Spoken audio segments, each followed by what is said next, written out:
श्रोते हो, नमस्ते. आपल्या सर्वांना शुभ दिवस. श्रोते हो, जग खूप हुशार आहे. इथं प्रत्येकाला फक्त स्वतःचा स्वार्थ साधायचा असतोय. तुम्ही किती प्रामाणिक असलात तरी काही लोक हे तुमच्याकडे फक्त वापरण्याचं साधन म्हणून पाहत असतात.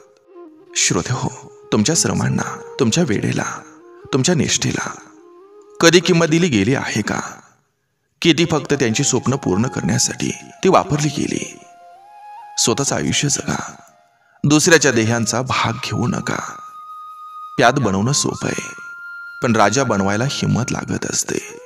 तुमच्या आयुष्याची किल्ली ही दुसऱ्याच्या हातामध्ये कधीच देऊ नका, कारण तुमचं अस्तित्व आहे ते, तुमची किंमत आहे ते, ती किंमत ओळखा. श्रोते हो, तुमचा वापर करणारी लोक ही तुम्हाला तोडतील, ती पुढे जातील आणि परत मागवून पाहणारही नाहीत. म्हणून स्वतःसाठी उभं राहा.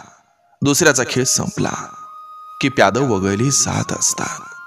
पण श्रोते हो, स्वतःसाठी राजा बनाल तर मात्र इतिहास तयार होऊन जाईल. नक्की विचार करा. चला, आजही आपल्यासाठी सुंदर विचारांची ही शिदोरी, ही मालिका अशीच पुढे घेऊन आलोय.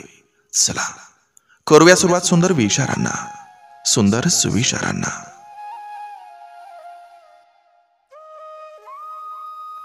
आई रागावली भांडली तर एकटीच उपाशी झोपेल, पण 4 भाकरी करूनच झोपेल. एखाद्याचा आनंद हा ओळखून नाही आला तरी चालेल, पण वेदना मात्र ओळखू आल्या पाहिजेत. आनंद अगदी सहज शब्दात व्यक्त होतो, पण दुःखाला व्यक्त होण्यासाठी शब्द सापडत नाहीत. आपलं आयुष्य इतकं छान, सुंदर आणि आनंदी बनवा की निराश झालेल्या व्यक्तीला तुम्हाला पाहून जगण्याची नवी उमेद मिळाली पाहिजे.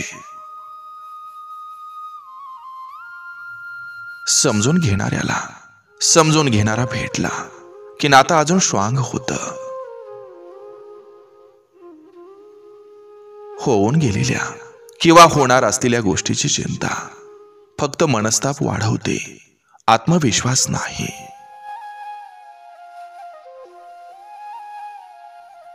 नातं टिकवण्यासाठी स्पष्टच बोलावं लागतं. जिभेला घड्या पाडणारी माणूस ही जात घातक असते. आतल्या गाठीचं स्मित हास्यापेक्षा कचकावून घातलेली शिवी ही मनाची मरगळ आणि नात्यातील खोटेपणा क्षणात नाहीसा करते.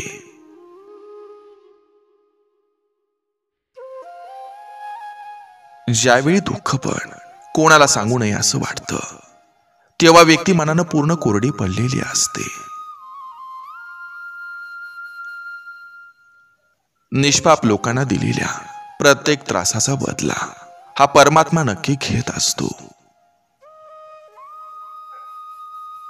वचन देताना असं द्यायचं की ते आयुष्यभर निभावता येईल, कारण त्याच्यावर समोरच्या व्यक्तीचा विश्वास हा अवलंबून असतो. आयुष्यात दुःखाविरुद्ध एकट्याला लढता आलं पाहिजे, कारण जवळचे साथ द्यायला कमी आणि मजा बघायला जास्त असतात. आयुष्यात जे नाही त्याचं दुःख मानण्यापेक्षा जे आहे त्याची किंमत करायला शिका, कारण जे आपल्याला दिले तेच खूप अनमोल आहे आणि दुसऱ्या लोकांसाठी ते एक स्वप्नच आहे.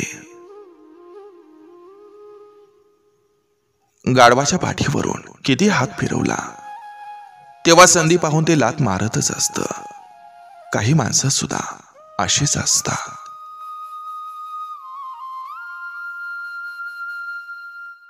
खोटं वागणाऱ्याला लवकर मोठं करते आजकालची दुनिया, आणि खरं वागणाऱ्याला मात्र रोजच त्रास भोगायला लावते.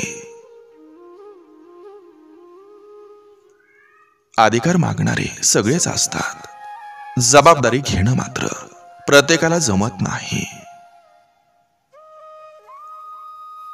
नवं मिळालं की जुनं अडगळीला पडतं, पण नव्या ऐनवेळी दगा दिला की जुन्याची किंमत कळते, मग ती वस्तू असो किंवा माणसं.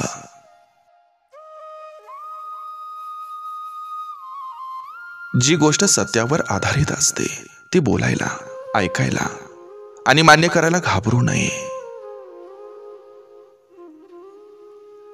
माणसं ओळखायची असतील तर त्यांच्या मनाविरुद्ध वागून बघा. काही माणसं आयुष्य असतात पण आयुष्यात नसतात. स्वतःला लहान समजून नव्या गोष्टी शिकत राहा. हाच मोठा होण्याचा मार्ग सोपा असतो. जीवनात श्वास आणि विश्वासाची एक समान गरज असते. श्वास संपला तर जीवन संपतं आणि विश्वास संपला तर संबंध संपतात. ज्याला धन कमवायचंय त्यानं कण सुद्धा वाया घालवू नये आणि ज्याला ज्ञान कमवायचंय त्यानं क्षण सुद्धा वाया घालवू नये. आपण चंदन असल्याची घोषणा ही चंदनाला करावी लागत नसते. हातातली काठी ही फक्त नावाला असते. खरा आधार विश्वासानं हातात घेतलेल्या हाताचाच असतो.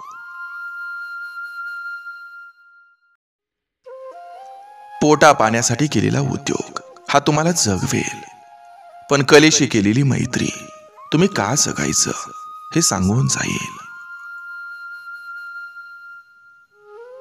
ज्या माणसाला सगळं कळतं पण तो काहीच बोलत नाही, अशा माणसाला समजणं खूप अवघड असतं. आयुष्यात एक नियम ठेवा. सरळ बोला, खरं बोला आणि समोर बोला. म्हणजे जे आपले असतील ते समजून घेतील आणि जे कामापुरते असतील ते आपोआप दूर होत जातील. माणूस स्वतःच्या दुःखापेक्षा दुसऱ्याच्या सुखामुळे अधिक त्रस्त असतो. कशात गुंतायचं नसतं हे गुंतल्याशिवाय कळत नाही. कर्तृत्वावर विश्वास असलेला माणूस नशिबावर अवलंबून राहत नसतो. तो प्रयत्नावर लक्ष केंद्रित करतो.